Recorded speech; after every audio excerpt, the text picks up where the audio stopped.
आगे बढ़ते हुए आपको बताएं कि चिन्योट की तहसील बवाना में गंदम की कटाई का अमल शुरू हो चुका है। गंदम की फ़ी एकड़ पैदावार इस साल भी 40 से 50 मन के दरमियान रही है, जो कि गुज़श्ता साल के बराबर है।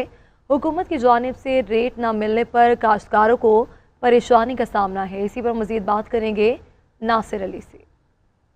जी बिल्कुल, बवाना में भी गंदम की कटाई का अमल तेजी के साथ जारी है। मर्दों के साथ खवातीन भी पेश हैं और बढ़ चढ़कर हिस्सा ले रही हैं और गंदम की कटाई में मसरूफ़ अमल दिखाई दी।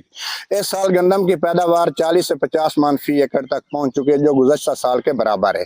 ताहम हुकूमत की तरफ से गंदम का कोई रेट मुकर्रर नहीं किया गया, जिसकी वजह से काश्तकारों की परेशानी में इजाफा हो गया। वो परेशान दिखाई देते हैं। इस हवाले से जब मेरी काश्तकारों से बात हुई तो उनका कहना था कि हुकूमत की तरफ से हमें कोई रिस्पॉन्स नहीं दिया गया, ना तो कीमत मुकर्रर की गई है और ना खरीदारी हो रही है। हमारी जो गंदम है फी मन 2000 से लेकर 2200 रुपए तक मंडियों में फिरोख्त हो रही है, जिससे हमारा खर्चा भी पूरा नहीं होता। हमें माली नुकसान का भी अंदेशा है।